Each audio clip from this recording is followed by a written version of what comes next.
The Senate will come to order. Today's opening prayer will be offered by Reverend Simeon Spencer, Senior Pastor of the Union Baptist Church in Trenton, New Jersey.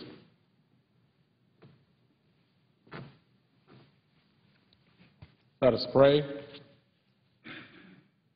Creator God, we bow with thanksgiving for the privilege and call of service given the lawmakers of our great nation. We are awed by the grace that brings us all to this place and the gravity of the work with which these elected officials have been entrusted. In the wonder of such grace and in the face of crucial hours, we confess now with humility the limits of human knowledge, the frailty of human ability, and the finitude of human ways. And so, in these moments, we petition you the all-knowing for understanding, the all-powerful for strength, the everlasting to everlasting for endurance. We pray that you will equip both the members of this body and those who advise them with the gifts of your Spirit, so that the work which brings them here might be executed in a manner worthy of your holy name, bring honor to the memory of those who have served before them, and inspire trust in those who have sent them. We wait now in hope for the fulfillment of faith, that they that wait upon the Lord shall renew their strength. They shall mount up with wings as eagles. They shall run and not be weary, and they shall walk and not faint. These things we pray in your great name. Amen. Please join me in the Pledge of Allegiance to our flag. I pledge allegiance to the flag of the United States of America and to the republic for which it stands, one nation, under God, indivisible, with liberty and justice for all.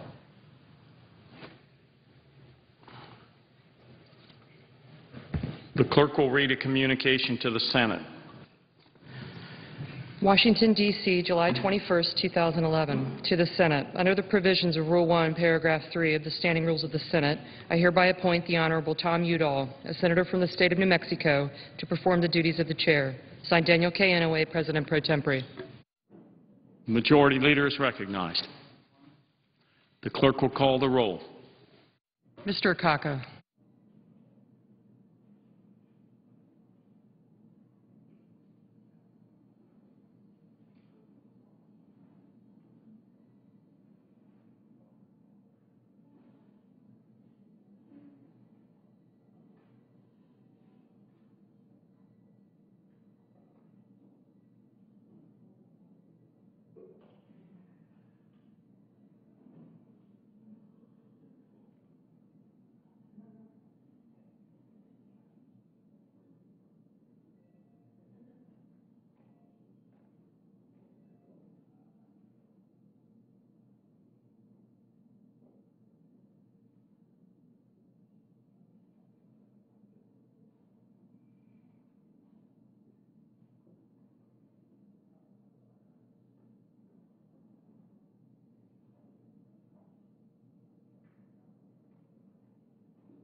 Mr. President, are we in a quorum call? Yes, we are. The Republican leader is recognized. I request that further proceedings on the quorum call be dispensed with. Without objection. Senate will begin debate today on cut, cap, and balance, the plan approved earlier this week in the House. This means that senators will now have the opportunity to go on record either in support of balancing our books or against it. This is an opportunity for everyone to take a stand. It's an opportunity to say that a government which borrows more than 40 cents of every dollar it spends is not sustainable and very much needs to change its ways. It's an opportunity to stand with those who believe that Washington needs to heal its addiction to spending now. not make more false promises of spending restraint sometime later. The President's veto threat of this legislation is telling. Many of us learned a long time ago to pay more attention to what this President does than what he says. And anyone who witnessed his reckless spending habits over the past 2.5 years or sat across the negotiating table with him over the past few weeks could be forgiven for being skeptical of his recent attempts to come across as a fiscal moderate. I'll just say this. There should be no doubt in anyone's mind that this President is as deeply committed to a government we can't afford as he was on Inauguration Day. That's why we've decided to bring our case directly to the American people with the Cut, Cap, and Balance plan, which forces Washington to get its fiscal house in order with a constitutional amendment. It's nice that some people are hoping the President had a change of heart, but no one should be planning on it. Cut, Cap, and Balance cuts spending now, caps it in the future, and only raises the debt ceiling if it's accompanied by a constitutional amendment to balance the federal budget. That is what America wants, and it's what Washington needs. All we need is 20 Democrats to join us. At least 23 of them have led their constituents to believe they'd fight for a balanced budget amendment. The White House has called for a balanced budget approach in this debate. This bill doesn't just suggest balance, it actually mandates it. So I strongly urge my Democratic friends to join us in supporting this legislation. Let me just note in closing another virtue of the Cut, Cap, and Balance plan: it doesn't raise taxes. Why is this a good thing? Well, there are many reasons Americans don't like tax hikes.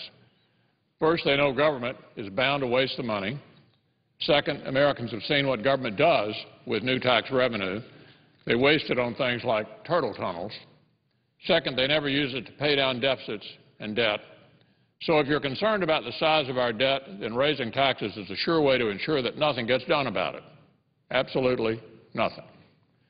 The reason we've got a debt crisis is that government spends every cent it gets and then some. Sending Washington more money will not solve the problem. It will enable it. Our tax system certainly isn't perfect, but until Washington can prove it's responsible with our tax dollars, we shouldn't be sending it more of those tax dollars.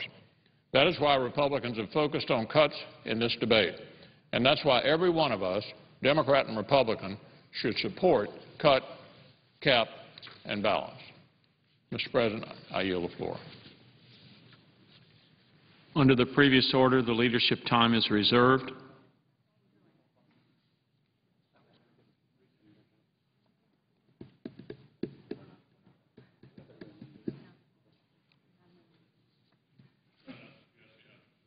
The clerk will call the roll. Mr. Akaka.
that the quorum call be vitiated? Without objection. Thank you, Mr. President. Mr. President, I come to the floor today, as I have just about every week since the health care law has been passed, with a doctor's second opinion about the health care law. And I have great concerns about the law that was forced through this Senate.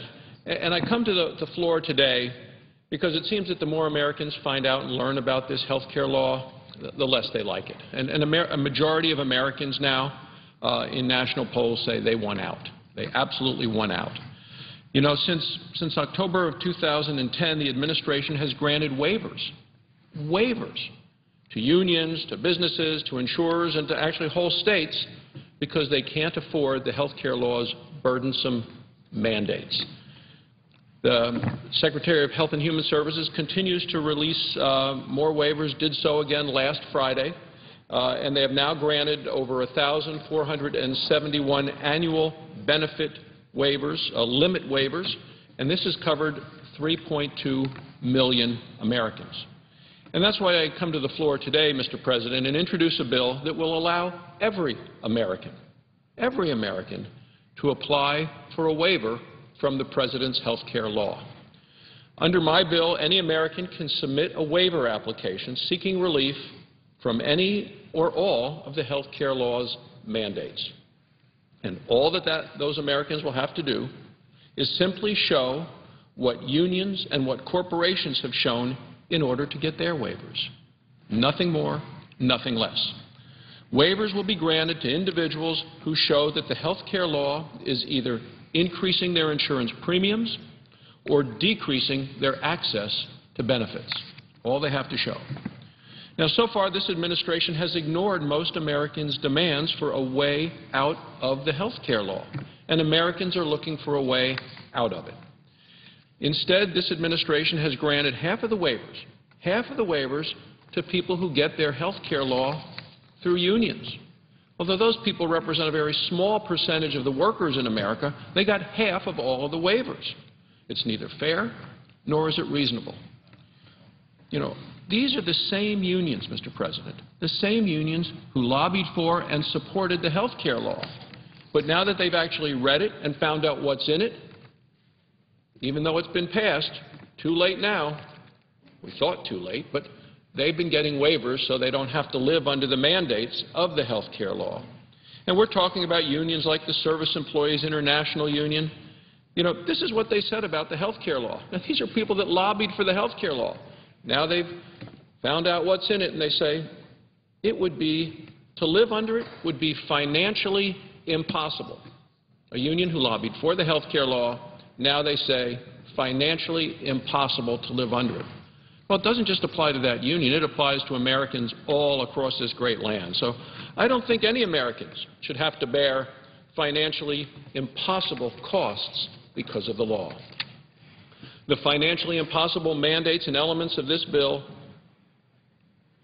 have absolutely become more obvious to more Americans as they've taken the time to look at the rules and the regulations. And that's why, frankly, this steady drip of waivers coming out of the Health and Human Services, giving waivers to many of their friends, has become such an embarrassment for this administration, and why they actually recently abruptly changed the rules.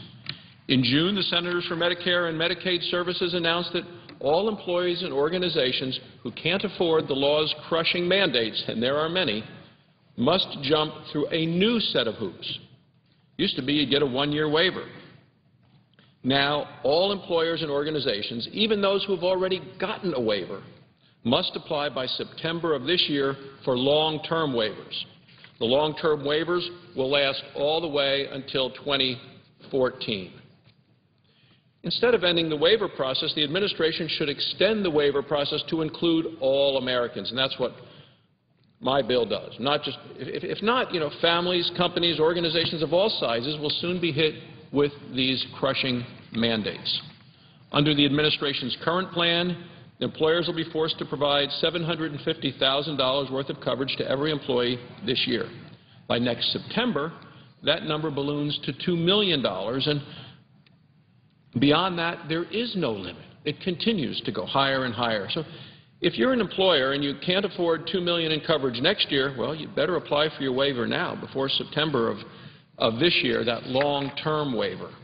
Otherwise, you're going to be stuck with costs that only get higher and higher. So this, to me, is what the administration wants to do, because they don't want to put out waivers in 2012, an election year, which is going to cause additional attention to how unpopular this health care law continues to be. Now, let's talk about some Americans who get together, people in any community, in my state, in your state, Mr. President, and want to start a new business. We're thinking about starting a new business after September. Thinking about, do we do it this summer? Do we wait until the fall? If these people want to start a new business and hire people, and they want to start that business after September, they're going to be faced with two difficult choices. They can offer high-cost government-approved health insurance, which is what the health care law says, making it very expensive for them to try to open a new business, to try to hire workers, to put America back to work. We're at a time where there's 9.2% unemployment in this country. Or these people trying to start a new business, they can refuse to offer coverage at all, refuse it all, because they can't afford the health care law's sky-high mandates. So the incentives in the health care law will encourage businesses to do what? Well, to drop insurance coverage if they're providing it right now. Under the law, businesses are permitted to drop out of paying for employer-provided coverage as long as they pay a fine. The fine is going to be $2,000 per employee. The fine is far smaller than the exploding costs imposed by the health care law. So I think this explains, Mr. President, why McKinsey & Company recently reported that up to 50% of employers are expected to stop offering employer-provided health care coverage. The employees who are dumped, what happens to them? Well, they'll be forced to get their insurance through a government exchange, an exchange run by Washington, which is heavily subsidized by the American taxpayers. They are going to be dumped into the exchange, and the annual cost of subsidizing these ballooning numbers of insurance policies, by my calculations, about $900 billion. Well, that's 9 times higher than what the White House has claimed. In short, the taxpayers of this country will be stuck with a bill of nearly $1 trillion every year. Well, I'm going to continue to come to the floor, Mr. President, week after week, continue to fight to repeal and replace this health care law with patient-centered care that lowers costs for all Americans and improves their care. So I'll continue with the second opinions. Because until we are able to repeal and replace the health care law, I'm going to move forward with what is now the WAVE Act. This bill offers all Americans the freedom to choose, the freedom that has been taken away from them by the President's health care law. Mr. President, it gives them the right to seek and be granted a waiver out of the President's health care law, and it is time to transfer power from Washington back to the American people. This will ensure that they can get the care that they need from the doctor that they want at a price they can afford. Thank you, Mr. President. I yield the floor.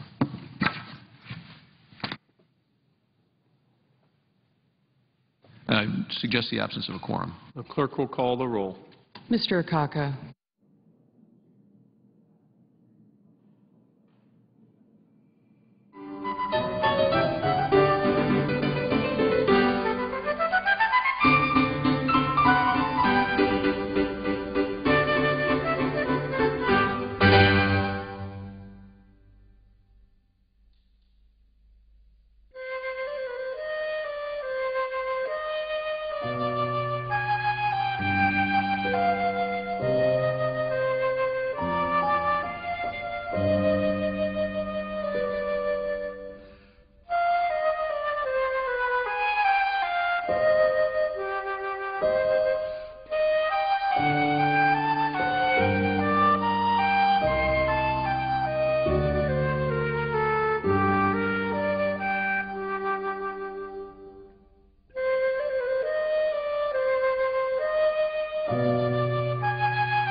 Consent to call the quorum be terminated.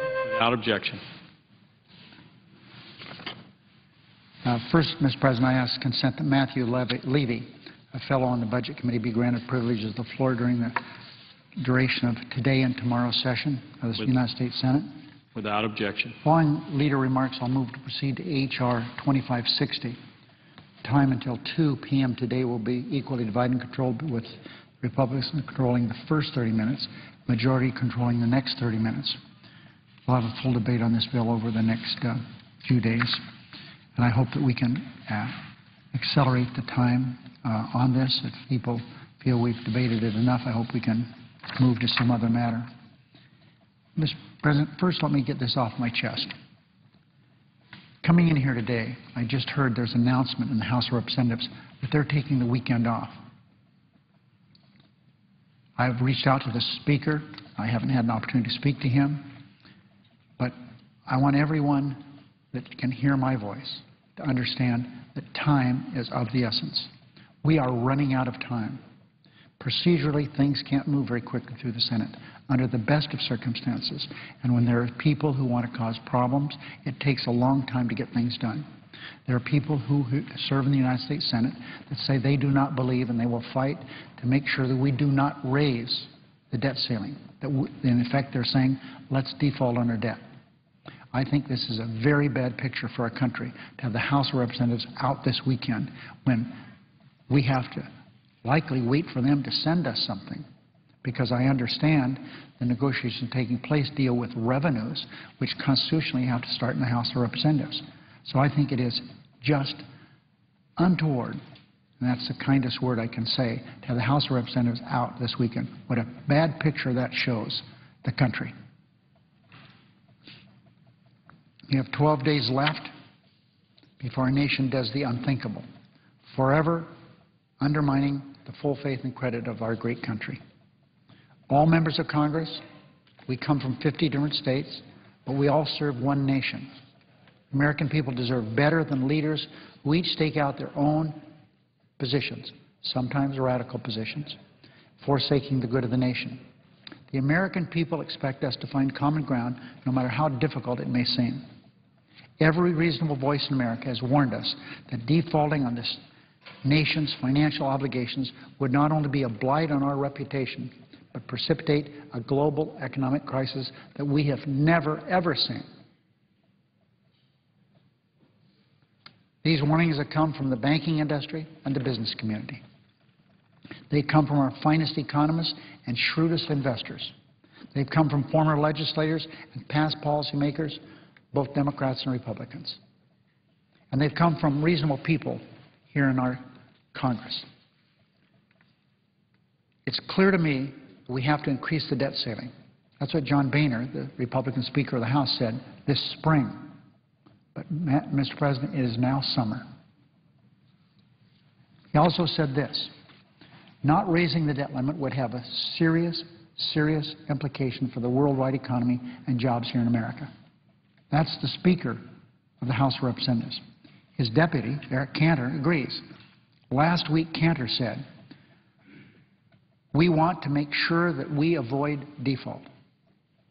We want to make sure that we avoid going past August 2nd without raising the debt ceiling. Close quote. And my Republican counterpart here in the Senate, the senior senator from Kentucky, said he would support the debt limit as long as Congress used the opportunity to do, quote, something really important about the national debt. Mr. President, Democrats are willing to join with our colleagues from the other side of the aisle to do, as my Republican counterpart said, something really important. We've already shown our willingness to make tough decisions for the sake of finding common ground, even if it means drawing the ire of our own political party. Unfortunately, the loudest, shrillest voices from the Republican Party are not reasonable leaders, but Tea Party extremists. Congress has days, not weeks, to reassure the markets that when this great nation issues an IOU, we stand by it. We don't turn into deadbeats when the bills come due. If you want to know how important this issue is, ask Ronald Reagan. Here's what he said about the importance of averting this kind of default. Quote, the United States has a special responsibility to itself and the world to meet its obligations. It means we have a well-earned reputation for reliability and credibility, two things that set us apart from much of the world. President Reagan took the threat of default seriously because, I repeat what he said, the United States has a special responsibility to itself and the world to meet its obligation. It means we have a well-earned reputation for reliability and credibility, two things that set us apart from much of the world. So he did. President Reagan took the default seriously, the threat of a default seriously. So do reasonable members of Congress today. And this is reasonable Republican members of Congress. Yet I fear the closer we get to disaster, the further we get from making the arrangement needed to raise the debt and stop a default. Democrats have shown they're willing to work with Republicans on any serious, reasonable plan that averts default and cuts the deficit in a balanced way. Now it's time for House Republicans to show they're also willing to get serious. A plan that would disseminate Social Security, Medicare, and every other federal benefit plan while protecting hundreds of billions of dollars in special interest tax breaks is not a serious plan. The Republicans' so-called cut, cap, and balance plan doesn't have one chance in a million of passing the Senate. The moment for partisan games is long since past. It's time for patriots on both sides of the aisle to join hands to actually govern. So I ask, will reasonable Republicans join us in forging compromise for the good of our country?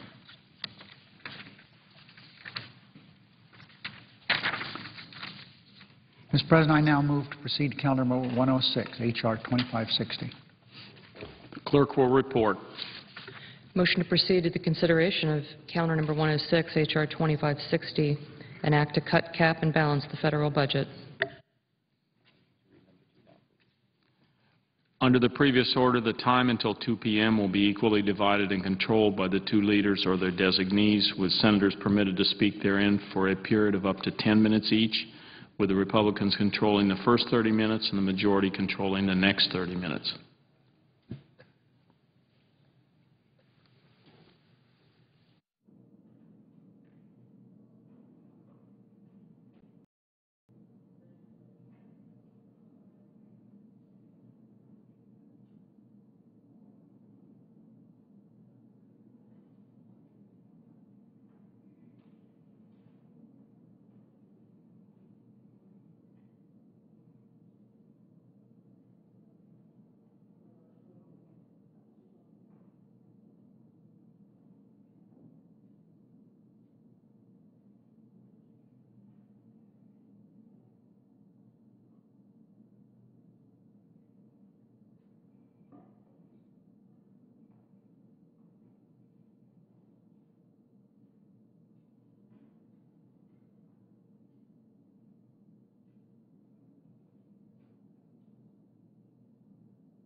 Mr. Recognized. Mr. President, is the Senate in a quorum call? Senate is not. Okay.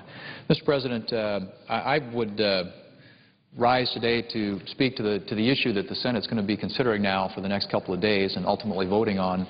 It sounds like possibly sometime on Saturday, and that is the cut, cap, and balance proposal that has been put forward by the House of Representatives. The House passed this particular proposal night before last. It is now pending under consideration in the Senate. And what I would suggest to my colleagues in the Senate is this. It is the only proposal out there. It is the only plan that we have to vote on. We've had now over 800 days, 813 I think is the correct number of days now, 813 days since a budget was passed in the United States Senate. The Democrat majority has not submitted one for consideration here. We've not had votes on a budget. So we've been operating without a budget. There is no plan. The House of Representatives, on the other hand, passed a budget earlier this year. It was criticized by many people here, Democrats, as being something they didn't want to support, but there wasn't an alternative put forward by the Senate Democrats nor by the President. And it should say the President did put a budget forward in his annual budget release earlier this year, but when the Senate voted on that, they voted it down 97-0. There wasn't a single member of the United States Senate, Republican or Democrat, who voted in favor of the President's budget proposal. Why? Because it raised spending, it raised the debt by almost doubled the debt over the next 10 years, and increased taxes by over $1 trillion. Those were all, I think, elements that you don't want to have in a budget when you've got a down economy. You want to get spending under control, reduce spending. You want to put a plan in place that starts getting a trajectory in place that would start reducing the amount of debt that we have as a nation. You certainly don't want to raise taxes in an economic downturn when you're dealing with 9.2% unemployment. So that's the only budget submission that we have seen from the President, and as I said, there hasn't been anything in the context of this debt limit debate put forward by the Democrats here in the Senate or the President. So the only proposal we have in front of us is the cut, cap, and balance proposal that was passed by the House of Representatives and sent to the Senate. You can say that the House, arguably, has done its work. They've done their job. They have put forward a plan that we need to act on. But to suggest for a minute that there isn't an alternative, that Republicans are being unreasonable in all this, I think completely misses the point, Mr. President, because it is the only plan out there. If you don't like that one, where is your plan? Where is the budget? We've had 813 days now without a budget. We don't have a plan for dealing with the debt limit either put forward by the President or the Senate Democrats. What we have to vote on and what we have to consider and to debate today is the cut, cap, and balance proposal. Now, that's significant for a number of reasons. One, I believe that the way to deal with the crisis that we have in this country today, a debt crisis that gets worse by the day, is to get spending under control. I believe fundamentally, Mr. President, the problem that we have in this country is not a question of not enough revenue. It is a question of too much spending. Government has gotten too big. It has grown too fast. It is spinning out of control, I think, in the minds of most Americans, and they want to see us rein it in and get government spending and debt under control. Now, I read yesterday on the floor, but I want to read it again. Ironically, a letter I got from a Boy Scout in South Dakota who was earning his merit badge, and he wrote me a letter. And he said, and I quote, "I feel that the federal government needs a balanced budget.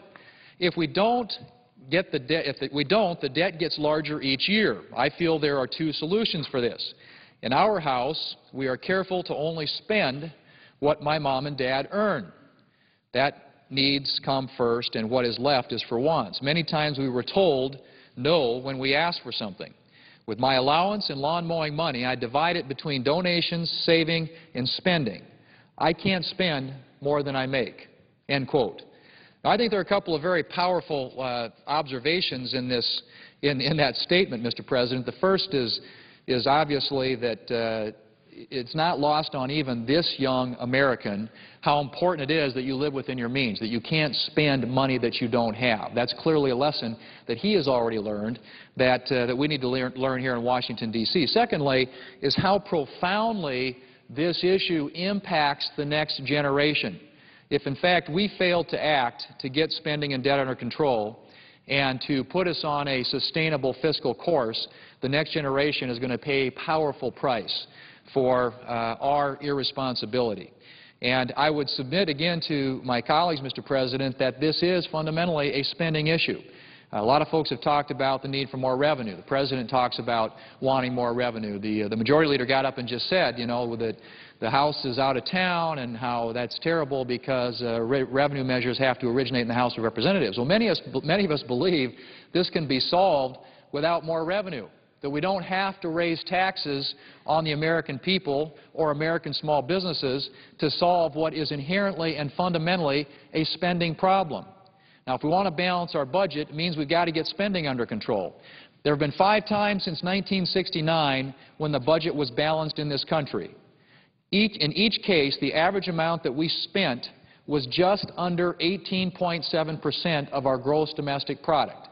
So that's kind of the benchmark for the 5 times in our nation's history since 1969 when the budget has actually been balanced, 18.7% of GDP. The 20 or the 40-year average, I should say, of spending to GDP in this country is 20.6%. That's the 40-year average. The 5 times when we balanced the budget, it was 18.7% of GDP. Well, what are we spending this year? 24.3% of GDP.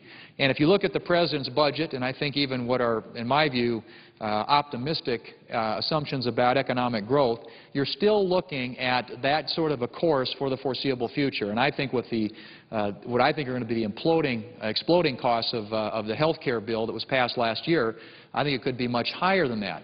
But my point simply is this.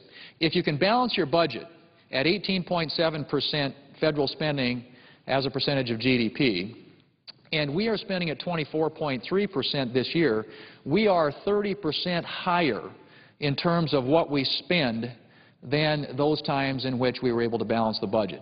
So it's clearly, in my view, if you're talking about getting your budget balanced, it means getting spending under control, reining in out-of-control Washington spending.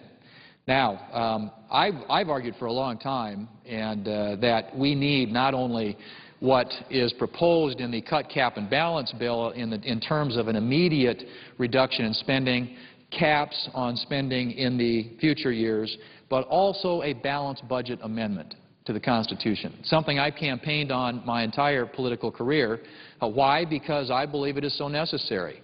Washington has not demonstrated in the past the political courage that's necessary to get spending under control. And as a consequence, we now have a federal debt that's over $14 trillion, and we're actually talking about raising the borrowing authority of this country simply because we get further and further into debt. Every year we're running $1 trillion deficits, and at that rate, you're obviously going to continue to accumulate enormous amounts of debt. So it means getting your budget balanced. Well, we don't do that around here.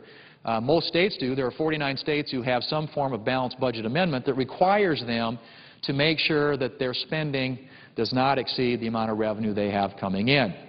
I think that's needed here. When I first got to the Congress back as a freshman congressman in 1997, there was a vote in the United States Senate on a balanced budget amendment. It failed by one vote. It needs 2/3 votes in the House and the Senate. Then it has to be sent to the states for ratification. If 38 states ratify it, it would be amended to the Constitution, and we would have a requirement that the federal government balance its budget, just like so many states have to do every single year. Well, that vote in the Senate in 1997, it failed by one vote. Got 66 votes here in the Senate, one short of the 67 necessary to send it on to the House. At that time, I was a member of the House of Representatives. Had the Senate passed it, sent it to the House, I believe we would have gotten a 2/3 majority in the House of Representatives and been able to send it on to the states. Well, that's 15 years ago. What's happened in the last 15 years? At that time, the cumulative debt was $5 trillion. Today, it is $14 trillion. We have seen a $9 trillion increase in the amount of debt. And I can't help but thinking, had we had a balanced budget amendment in place, how much better off we would be today.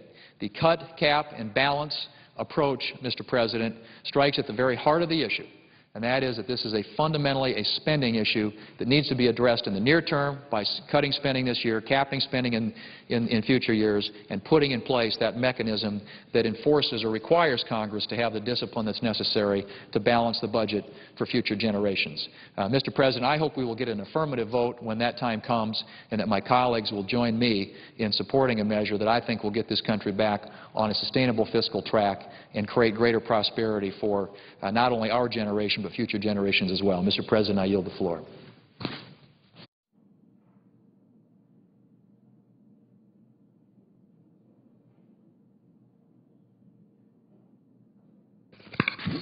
Mr. President, I suggest the absence of a quorum. Clerk will call the roll. Mr. Akaka.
on a quorum call?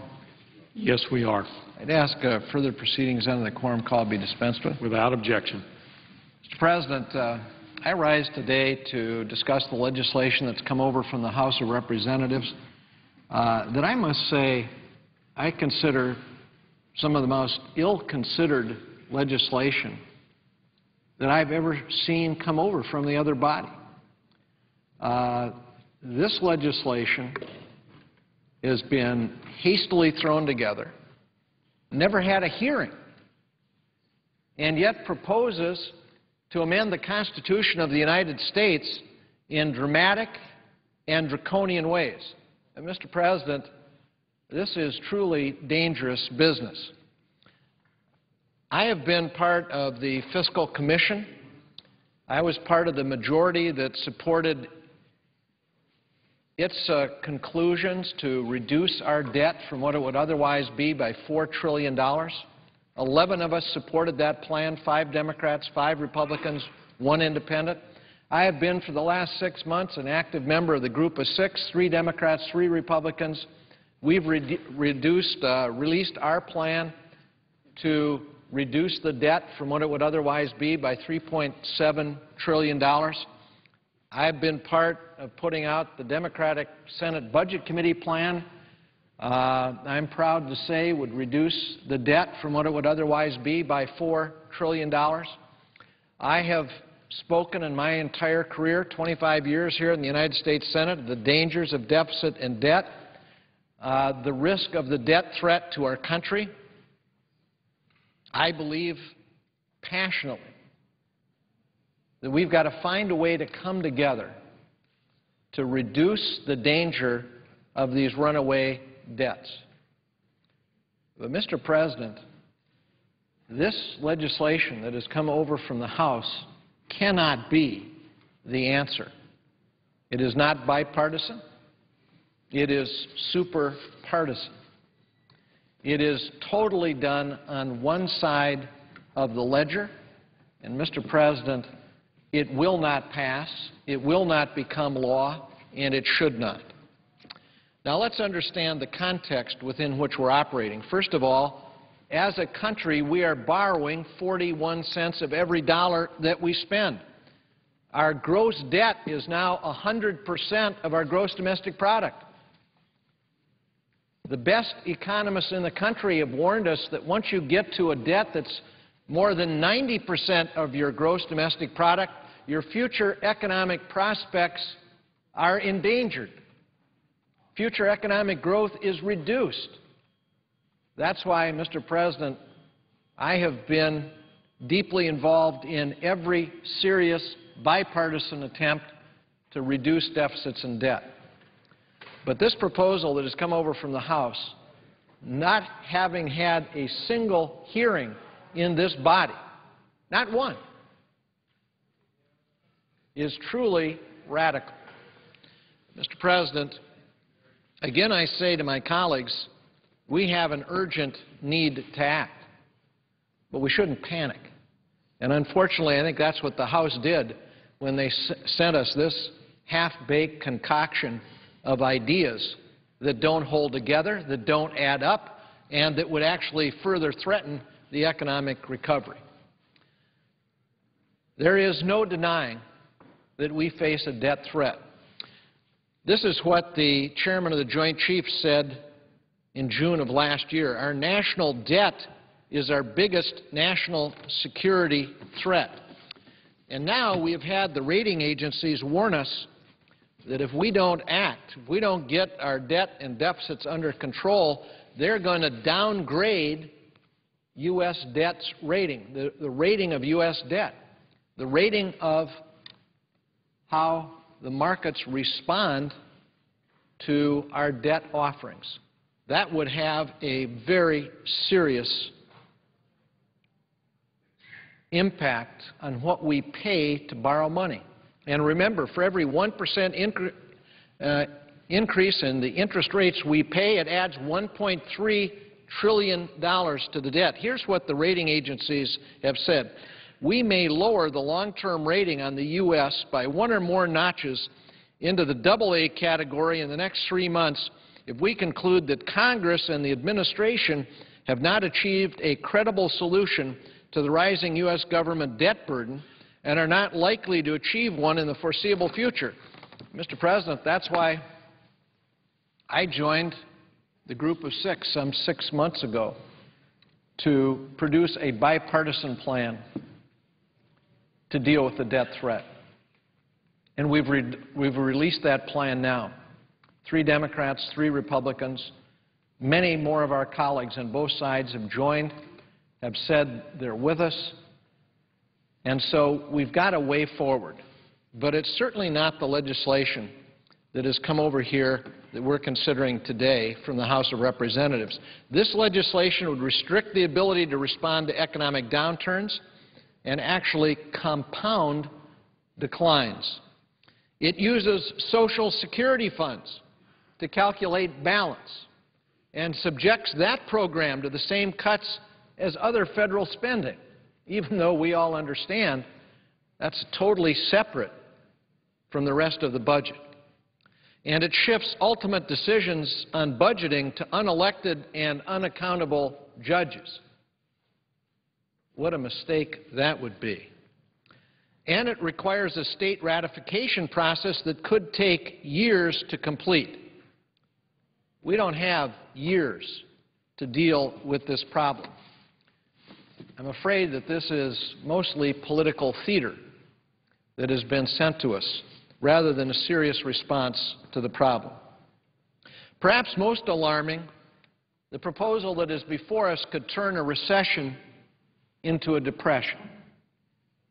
Mr. President, we need to think very, very carefully how we respond to this debt threat, and then we need to react in a serious and credible way, and we've got to stand together with our colleagues. That's why I was proud to be a part of the Fiscal Commission, because we produced a plan that would get our debt under control and start reducing it, and there were 11 of us, 5 Democrats, 5 Republicans, and 1 independent, a majority of that commission that agreed to that plan. And it's why I've been proud to be part of the Group of Six, 3 Democrats, 3 Republicans here, that have produced a plan to control our debt and to begin to work it down. Mr. President, none of those plans and none of the other bipartisan plans would risk turning a recession into a depression.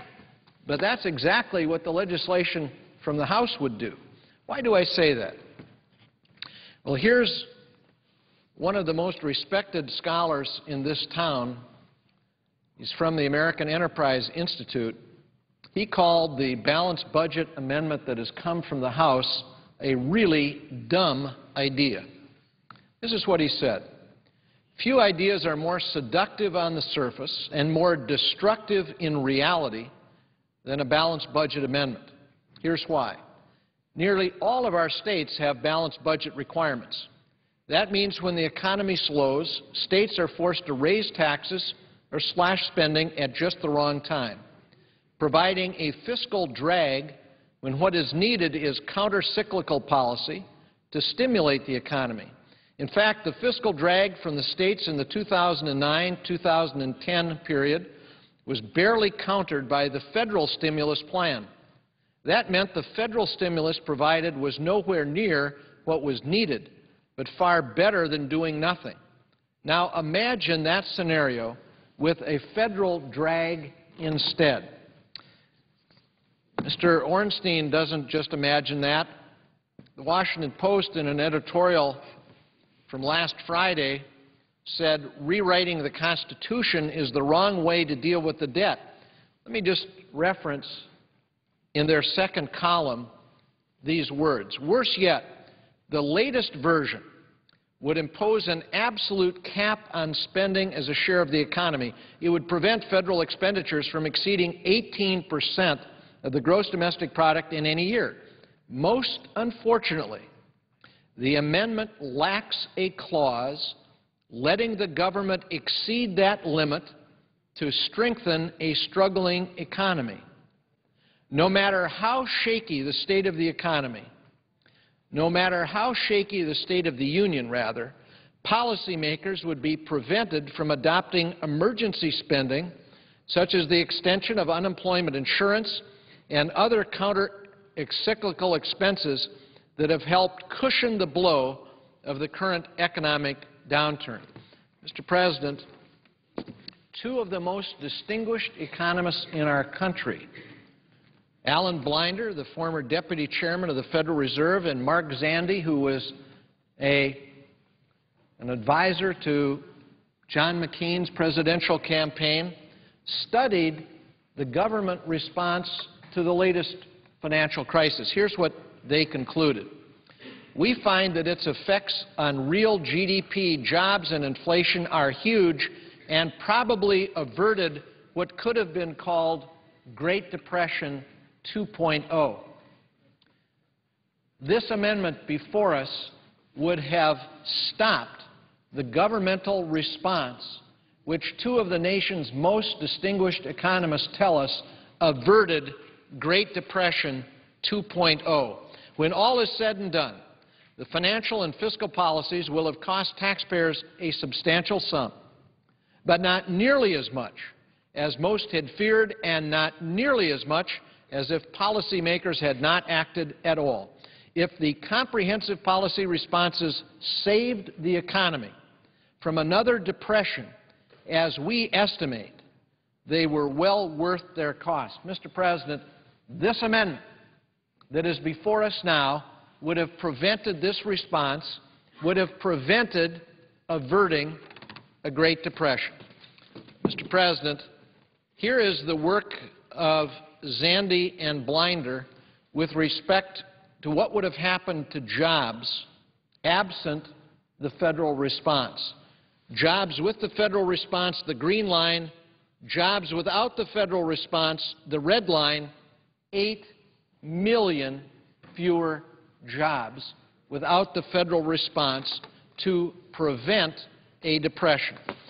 Mr. President, unemployment, what would have happened without the federal response? According to this detailed study by Zandi and Blinder, without the federal response, unemployment today would be 16% instead of the 9% we're experiencing. We would be in a depression. Mr. President, that is the hard reality, and the amendment before us would have prevented that kind of governmental response. Now, Mr. President, they call this plan Cut, Cap, and Balance. It should have called it Cut, Cap, and Kill Medicare, because that's really what this plan would do. It would cut, cap, and kill Medicare. Why do I say that? Well, if we look at the House budget proposal that underlies this plan, we see what happens under traditional Medicare. Under Medicare now, the beneficiary pays 25% of their expenses. Under the Republican budget plan that underlies the amendment that's come before us, Medicare beneficiaries would pay 68% of the expenses of their health care. In other words, somebody who is Medicare eligible, qualifies for the program, pays their required costs, pays their required co-pays, pays their required premiums, currently pays 25% of the cost. Under the plan, the Republican plan from the House, that would increase to 68% over time. That stands Medicare on its head. Instead of Medicare, as normal insurance does, paying the lion's share, the individual would pay the lion's share of their health care expenses. Mr. President, the underlying House Republican plan that underlies this amendment would increase the out-of-pocket cost to a Medicare beneficiary from $6,000 to $12,500. That would be health spending for a typical 65-year-old Medicare beneficiary in 2022. Instead of paying $6,000 under current law, they would pay $12,500. Now, somebody who's been following the details will look at these numbers and say, well, Senator Conrad, what you've outlined there is the House Republican plan, and what's been sent you in an amendment actually is even more draconian than the House Republican plan. Goes even further, cuts Medicare even more. And yes, Mr. President, that's true.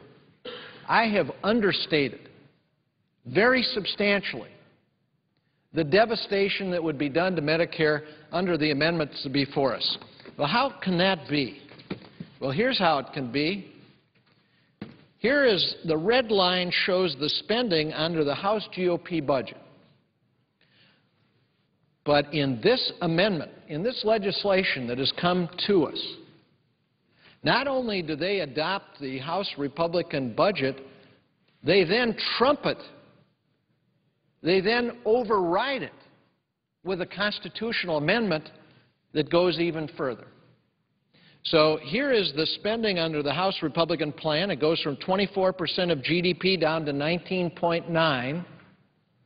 Then it's leapfrogged by the provisions of the constitutional amendment that would take spending down to 18% of GDP.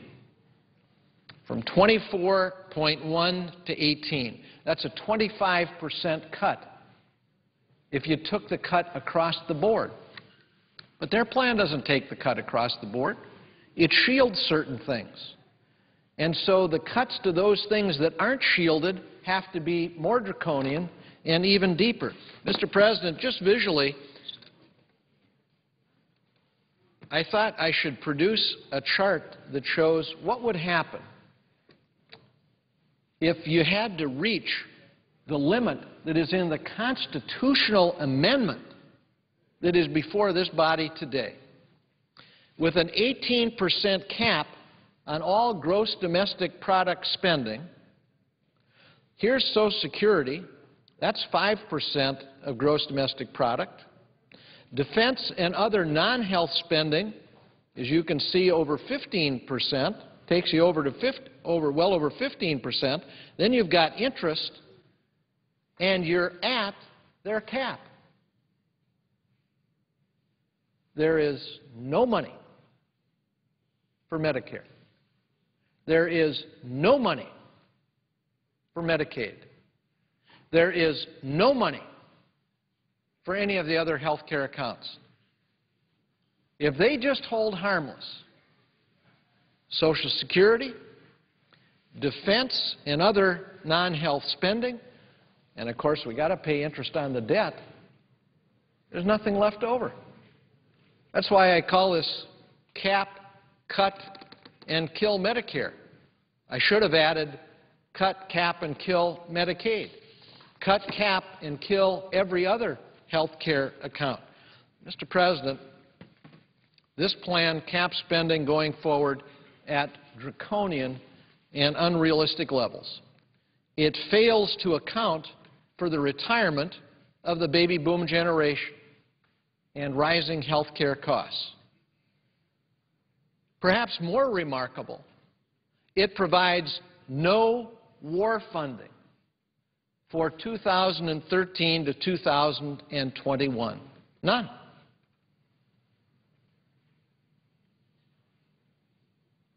Let me repeat that.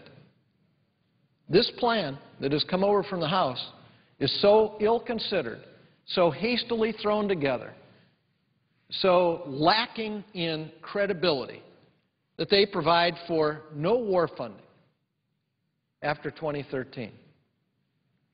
Does that mean they're advocating bringing all the troops home from every location, everywhere around the world? Well, I'm certain not, because that's not the position they've taken. But they don't provide any money for it.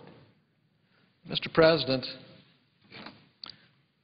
I don't know who slapped this thing together, but they weren't very careful in what they did. None of it adds up. It is totally make-believe. Mr. President, this is not make-believe. This is what's going to happen to the number of people who are eligible for Medicare and Social Security running up to 2050. The number of people eligible is almost going to double. That is a demographic tidal wave that is a reality. It's not a projection. These people have been born. They're alive today. They're going to retire. They're going to be eligible. And this amendment before us makes no provision for them. So what's going to happen? They're going to shred Medicare. They're going to shred Medicaid. And they're going to put at risk Social Security. That's as clear as it can be. Mr. President, here's the reality that we confront today as a nation. Spending as a share of GDP is the highest it has been in 60 years. But revenue as a share of GDP is the lowest it has been in 60 years. Both these are facts. Both these are true. And our friends on the other side are saying, you cannot touch the revenue side of the equation, even if it is closing tax havens, going after abusive tax shelters, going after tax scams that proliferate the tax code today. They say, oh, no, you can't touch that.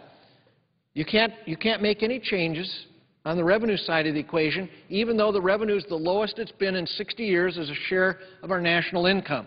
They say it would take a two-thirds vote, and they would put it in the Constitution of the United States that they would require a two-thirds vote to close any tax haven, any tax shelter, any abusive tax scam. Take a two-thirds vote. Mr. President, that's not what I learned about when I was growing up, about the Constitution of the United States. It didn't say anything about protecting those who engage in tax scams and tax havens and abusive tax shelters. But that's what this plan would do. Mr. President, the Washington Post back in May did an analysis. How did we get into this ditch that we're in of runaway debt and runaway deficits? How did we get into this position? And their conclusion after this study was that the biggest culprit by far has been an erosion of tax revenue triggered largely by two recessions and multiple rounds of tax cuts.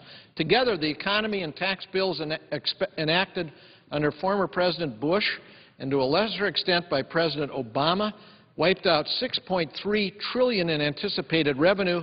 That's nearly half of the $12.7 trillion swing from projected surpluses to real debt.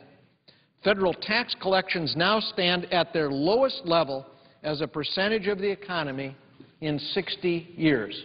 And this amendment before us would require a two-thirds vote to do anything about it? Mr. President, let's get serious. As I say, I've been part of every serious bipartisan effort here over the last 2 years to come up with a plan to get our debt under control.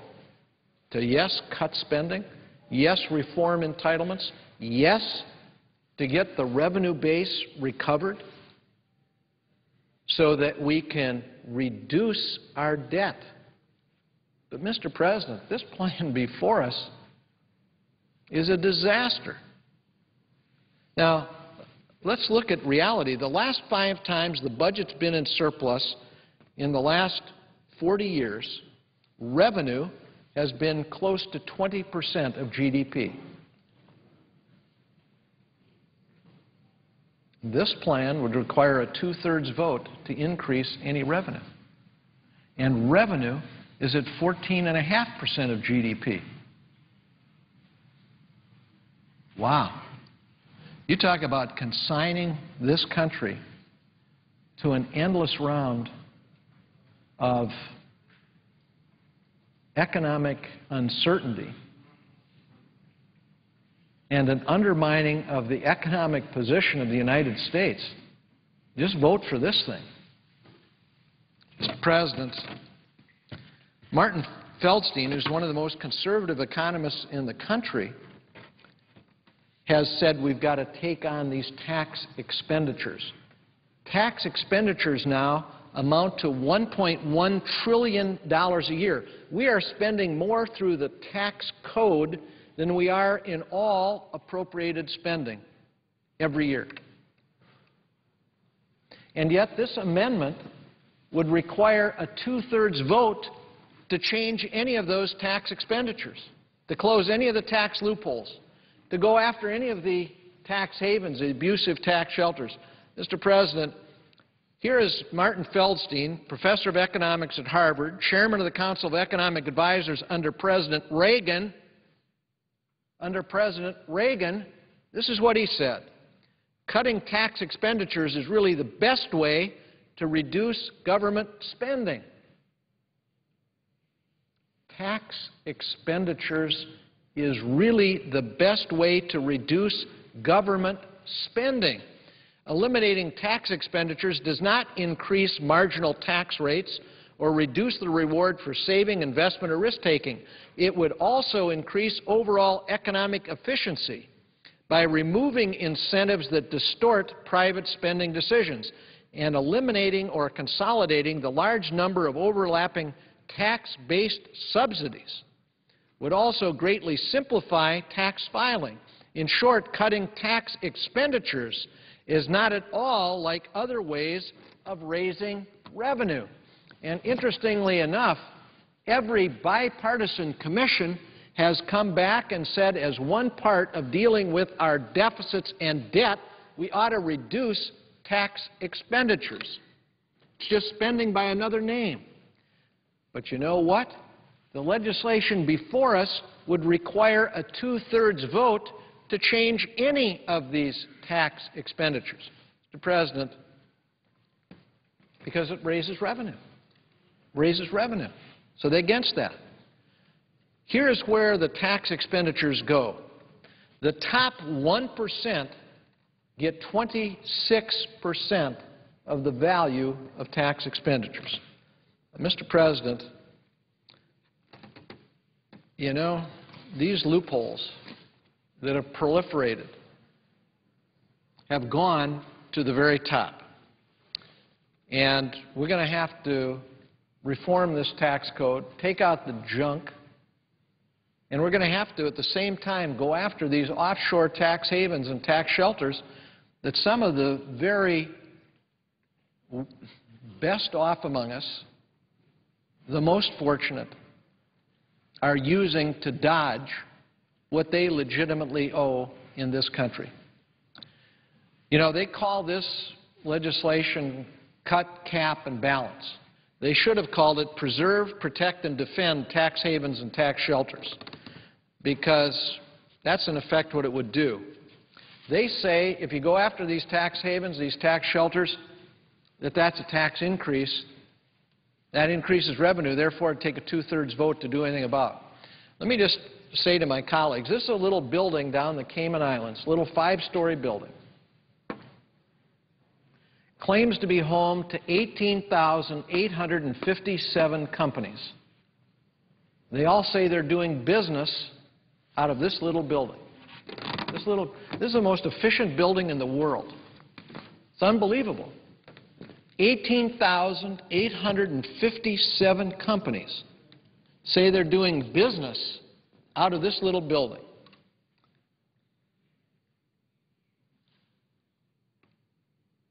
That is a remarkable accomplishment, to be running 18,000 businesses out of this little building. How can that possibly be? Well, of course it's not. The only thing they're running down there is a giant tax scam on all the rest of us who pay what we owe.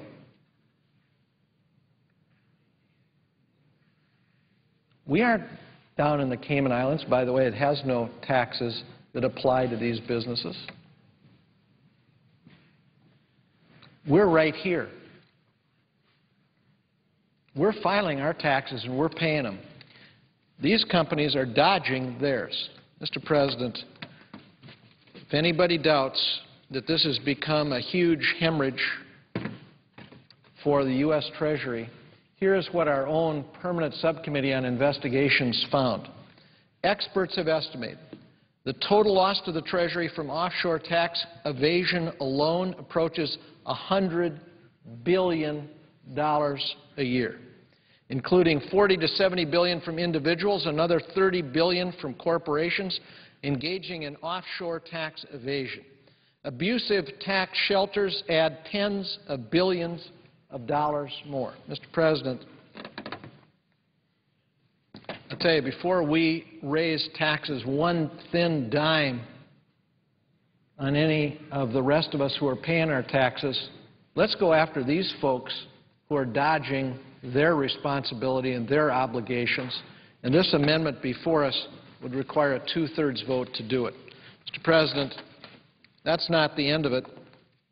The wealthiest 400 families in the United States, here's what's happened to their tax rates, their effective tax rates since 1995.